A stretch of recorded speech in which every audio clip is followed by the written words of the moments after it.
अस्सलाम वालेकुम, मैं हूं मोहम्मद अयूब और आप देख रहे हैं डेली न्यूज़ टीवी। नाजरीन, इम्पोर्टेड हुकूमत ने एक बार फिर आज़ादी सहाफ़त और फ्रीडम ऑफ एक्सप्रेशन के ऊपर एक बहुत बड़ा कदगन लगाया है और उन्होंने ARY का लाइसेंस कैंसिल करते हुए ये एक घिनौनी और गैर कानूनी हरकत की है। राना सनाउल्लाह ने ऑर्डर दिया था वजारती दाखिला को और उन्होंने ARY का जो लाइसेंस है 30 साल बाद उन्होंने कैंसिल कर दिया है।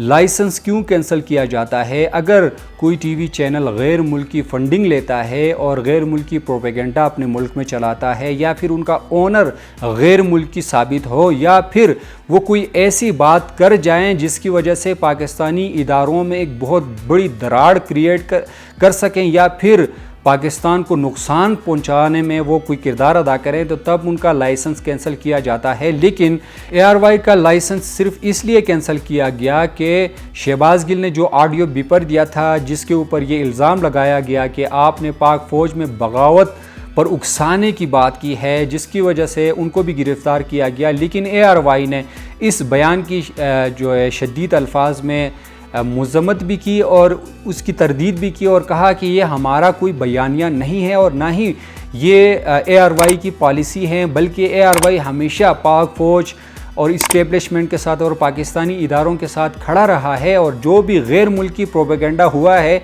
ARY हमेशा पाकिस्तान के इदारों की दिफा में खड़ा रहा और उन्होंने दिफा किया भी। लेकिन इसके बावजूद इम्पोर्टेड हुकूमत का मुसल्लह शुदा नाम निहाद वज़ीर दाखिला राना सनाउल्लाह ने ये गैर कानूनी हरकत करते हुए ARY का लाइसेंस कैंसिल कर दिया। लेकिन अब उनकी ये जो गैर कानूनी हरकत है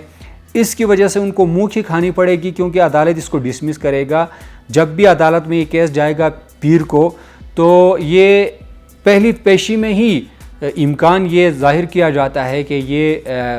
ये फ़ैसला जो है ये ख़त्म किया जाएगा, इसको रिवर्स किया जाएगा और ARY का जो लाइसेंस है उसको बरकरार रखा जाएगा। लेकिन इम्पोर्टेड हुकूमत का एक घिनौना एक प्लान जो था, एक जो साजिश थी, वो सामने आई है कि जो भी आज़ाद आवाज़ है उसको दबाना है और जो भी आज़ाद मीडिया है उसको अपने कंट्रोल में रखना है। और उन्होंने 80 से 90% मीडिया को मैनेज कर चुके हैं, अपने कंट्रोल में ले चुके हैं। जो ये कहते हैं वो उसी को आगे प्रोपिगेट करते हैं और जो सच्चाई है, जो हकीकत है, उसको दबाने की कोशिश की जा रही है। लेकिन ARY इनकी इन बातों में नहीं आ रहा और ARY जो हकीकत है वो आवाम के सामने ला रहा है और आवाम की सही नुमाइंदगी कर रहा है। इसलिए ARY की जो व्यूवरशिप है दिन प दिन बढ़ती जा रही है और दूसरे मीडिया चैनल की व्यूवरशिप है वो घटती जा रही है। उसकी सिर्फ वजह यह है कि आवाम इतनी बेवकूफ़ नहीं है। आजकल सारी आवाम जो है पाकिस्तान की वो लिखी पढ़ी और समझदार आवाम है। वो उनको ये समझ बूझ आ गई है कि हकीकत क्या है। जितना भी मर्ज़ी ये प्रोपेगेंडा करें वो उनके प्रोपेगेंडे में नहीं आने वाले, क्योंकि आवाम समझदार है और आवाम ये समझ चुकी है कि ये इम्पोर्टेड हुकूमत जो है ये एक मुसल्लह शुदा हुकूमत है और उनको मुसल्लत किया गया है आवाम के ऊपर, ना कि आवाम के सही जो हैं तर्जुमानी कर रहे हैं, बल्कि अपने मफादात की जो हैं वो बात आगे बढ़ा रहे हैं और अपने मफादात को तहफ़्फ़ुज़ दे रहे हैं, अपनी चोरी को छुपा रहे हैं और अपने केसेस को ख़त्म कर रहे हैं। इसके अलावा आवाम की कोई फ़िक्र नहीं। जिस तरह इन्होंने महंगाई की है, जिस तरह इन्होंने हालात बिगाड़े हैं, जिस तरह पाकिस्तान की मईशत को उन्होंने बर्बाद करके रखा, लेकिन उसके ऊपर तो इम्पोर्टेड हुकूमत को जो है किसी तरह उनको फ़िक्र नहीं है। लेकिन क्योंकि इनको फ़िक्र है कि जो आज़ाद आवाज़ है वो हकीकत आवाम तक पहुंचा रहा है, उसको दबाने की कोशिश करें, उनका गला घोंटने की कोशिश कर रहे हैं। ARY को सिर्फ एक छोटा सा ऑडियो बीपर के ऊपर उनको बैन करने की भरपूर कोशिश की गई। और जब हम माजी में देखें तो जिस तरह पाकिस्तान के ख़िलाफ़ और पाकिस्तानी इदारों के ख़िलाफ़ बयानात दिए गए हैं इन इम्पोर्टेड हुकूमत की लीडरान की जानिब से, ख़ास तौर पर अगर मैं नवाज़ शरीफ का नाम लूँ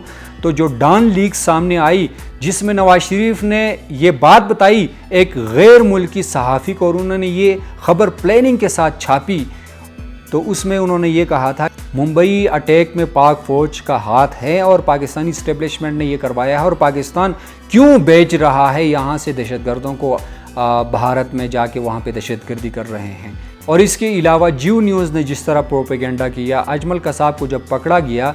तो पाकिस्तान ने डिनाई किया था कि अजमल कसाब के साथ हमारा कोई लेना देना नहीं है। लेकिन तब जियो न्यूज़ को बड़ी तकलीफ़ हो रही थी और वो भाग भाग के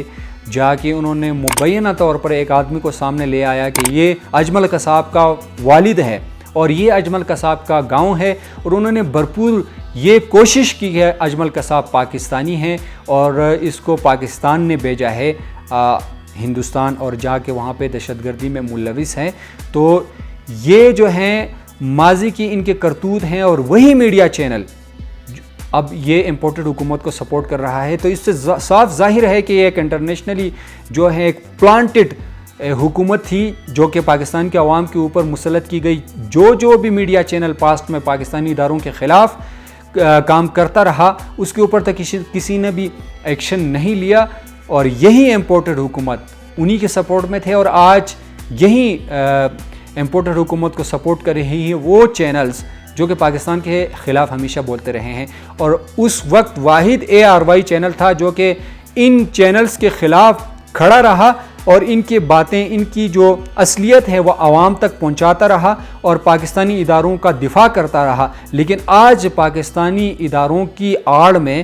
ان چینل پر بین لگانے کی کوشش کی جا رہی ہے جو کہ پاکستانی اداروں کے لیے ایک ڈال ہے، ہمیشہ ان کا دفاع کرتا رہا ہے۔ تو امپورٹڈ حکومت کی ان حرکتوں سے صاف ظاہر ہوتا ہے کہ یہ بوکھلاہٹ کا شکار ہیں اور یہ آزادی صحافت اور فریڈم آف ایکسپریشن کا گلا گھونٹنے کی بھرپور کوشش کر رہے ہیں، کیونکہ جب بھی ایسے امپورٹڈ حکومت کو عوام کے اوپر مسلط کیا جاتا ہے اور عوام کا جو ریئیکشن آتا ہے تو اس کو تو یہ برداشت نہیں کر پاتے، لیکن آزاد آواز کو دبانے کی بھرپور کوشش کر رہے ہیں۔ ملتے ہیں اگلی ویڈیو کے ساتھ، تب تک کے لیے مجھے اجازت دیجیے، اللہ حافظ۔